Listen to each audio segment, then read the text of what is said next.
Today,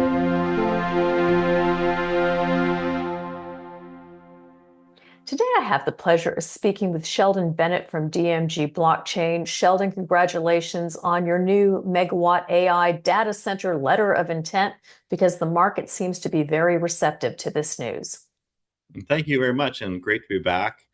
And yes, I think the market was hoping for news from us on this. We've been telling the market that this is a direction we want to go into. We've been telling the market that we believe our Christina Lake property is suited for this type of use case. And we managed to get an LOI done with a party, and not just a party that has a financial backstop behind it. Which really is great news for us and our investors. And the news went over very well. So within a very short period of time of market opening after our press release, there was a large amount of activity. So, why do you think they were so receptive to this particular news? Because you've been achieving milestones regularly since I've known you for the last couple of years. What was different about this news? So I think there's a couple of things that are a little bit different. One is through our work with this co-location company, we believe we can have some of the capacity up this calendar year, which is a very short period of time for AI. Most timelines are 12, 18 months. But because of the way we were operating and set up our crypto operations, it's very similar to how an AI operation would run. And so a lot of infrastructure doesn't need to change. There'll be additions and some changes, but it's not like starting from new with nothing there. We happen to have 12 megawatts of cooling capacity sitting on the ground, the dry coolers that we had planned to use for hydro cooling of crypto miners. We haven't used them, so that long lead item is gone. There's still other cooling things we have to buy, but that's a big part of it. And then I think the other piece outside of the infrastructure is the fact that there's a financial backstop. And a lot of people say they're ready for AI. A lot of people say they want to do AI. A lot of people say they're going to do AI, but the cost of this is very expensive.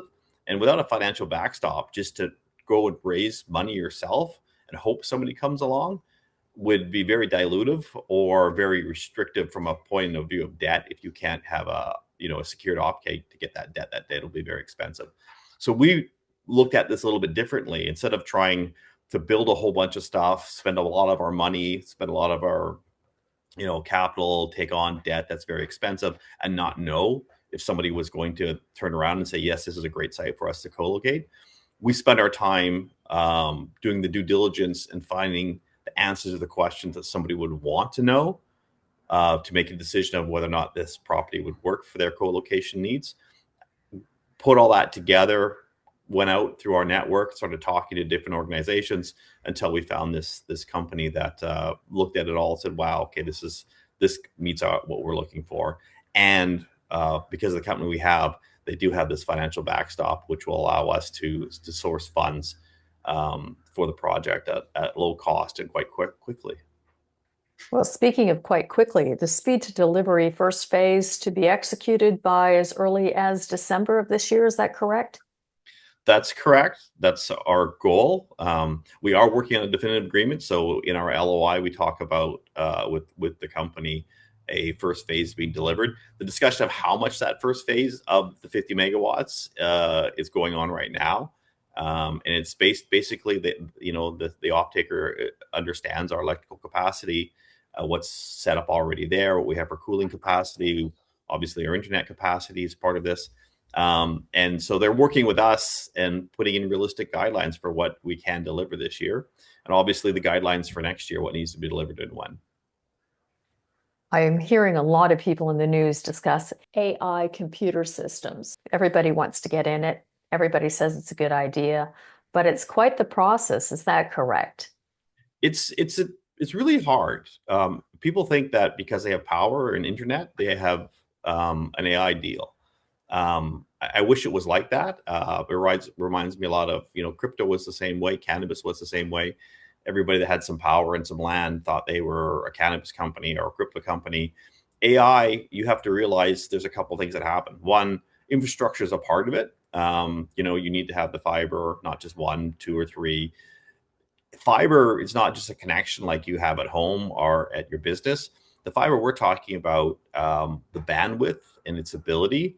We need to work with the fiber carriers in our province to upgrade their network backbone to be able to have the fiber capacity we need for an AI data center. It doesn't physically exist right now, and so there's a lot of cost and time to get that fiber in place. People think that fiber is just readily available. It's not. It's a difficult thing, and the amount of fiber that's needed over time because of the amount of demand on AI infrastructure is continually growing quite rapidly. So that's one problem right there, just fiber. But a lot of other people don't realize, if a co-location partner is going to come in and spend, and put it in our case, if it's 50 megawatts and it's $50 million a megawatt for their GPUs, you've kind of got $2.5 billion that they're entrusting with us as their partner to build and operate this. And so, you don't do that with somebody that doesn't have a bit of a track record, that doesn't, can't be easily due diligenced about whether these people are real. They're, a serious company. They have experience. They have a team. They have knowledge. We've been a public company at 8 years, a company we're hitting our 10-year anniversary. And we've been in this sort of power business, although it was, primarily Bitcoin, but the power business side for quite some time. We really know what we're doing. We would become really good at it. And when potential AI co-location companies are looking for partners, infrastructure is really important, but it's also who you're doing business with becomes really important to them, because you're talking our first term agreement is 12 years, and then there's 3 5-year additional terms that can be added to it. So, we're talking, a long period of time doing business together. So it's really important to get to know and understand who your counterparty is for them and for us. And of course, this all comes down to trust and security. Security is also an incredibly relevant component in negotiating such a deal. Can you share anything with our audience about what makes you a competitive candidate for such a deal? I think, our location, although it's not like within, call it an hour or two from a major city, it's further than that. It's a few hours from a major city. I think the remoteness is actually good from a security point of view. The fact that we have a large amount of land that's fenced in is, very, really important. But there's also security, not just physical security, but we have power security by owning our own substation. So we're not adhering to a landlord or a utility that would own the power substation. That gives us a lot of flexibility and security in that power load that we need to deliver.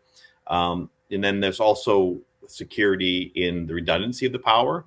We're able to self-generate on our property with natural gas for redundant power. So that sort of helps out on the infrastructure side as well. So I think those are really important things.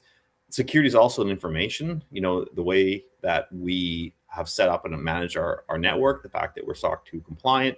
These are important things because, we spent a decade or more fending off attacks, going after our Bitcoin and our Bitcoin treasury. Many people who know DMG know we own a trust company. Trust companies obviously hold crypto assets for others. And the security of that information and the security of our network is really important. And these are the types of things that potential co-location partners look at: is our experience in this, our qualifications in this, and the things that we know how to do, and the certifications that we've achieved. How does DMG plan on building off of this news, Sheldon? Well, I mean, the most important is to get a definitive agreement signed and done. But sort of in tandem with that, we've been looking at additional locations in Canada and the U.S. I think by getting one under our wing, this is going to help us get a second and a third and a fourth. And what I mean by that is, it's hard to go in and negotiate a new site with somebody if you don't have sort of past success, because the numbers are crazy when you start talking to people about how much power and how much internet and sort of how much capital you're going to spend. And most people just kind of look at you like you're from outer space. This kind of goes back to my early days in crypto when I would come into a community and say, hey, I'm so and so. I want to put 50 megawatts of crypto mining here. And they would say, well, we don't know what crypto mining is. Is this some type of pulp mill? Is this a smelter? What are you talking about? Because computers don't use that much power. Now that's changed a bit, with the advent of ChatGPT and others that are really starting to use a lot of compute. But we're going to we're going through the same kind of process when crypto miners were taking large amounts of power, and nobody could understand why they wanted so much power and what the economic benefit of that was. That's now happening with data centers, where data centers traditionally were less than 10 megawatts. Now a data center is 100 megawatts or more, and it's really a tough conversation to get people that own land, utilities that have power, to get on the same page and negotiate with them deals of this magnitude, because it's not common to do, especially in Canada. The US is a little bit different, but in Canada, large amounts of power on one sites are normally industrial sites based on natural resources, not on compute. So, of course, as you mentioned, your target right now is to get the definitive agreement signed. What else should shareholders be looking forward to in this upcoming quarter? I think that agreement signed, some more information on some new sites that we have alluded to in the past that we will be continuing to work on and give more information on. Some updates on our partnership with the Malahat. I think that you'll hear a bit more about that. Some information on our trust. We've added some new components to our trust interface and its ability to take on more crypto assets and services. And then obviously our prefabricated data centers that are SCIF rated. Because of this announcement that we've given on AI, we've got a lot of inbound. Some of that inbound is just for smaller amounts of AI capacity. So all of a sudden, our smaller MDCs, our prefabricated data centers, become really interesting for somebody that's looking for 1 megawatt of AI or 2 megawatts of AI, not 50. And because we have the infrastructure, the power, the UPSs, all that kind of stuff that's needed, those have become really interesting for people because they know we have that infrastructure in place. Well, for those of you going, DMG blockchain, how did I not know about this? Please go to their website. It's excellent for your updates. And Sheldon, thank you so much for taking time out of your busy schedule to give us an update. Thank you.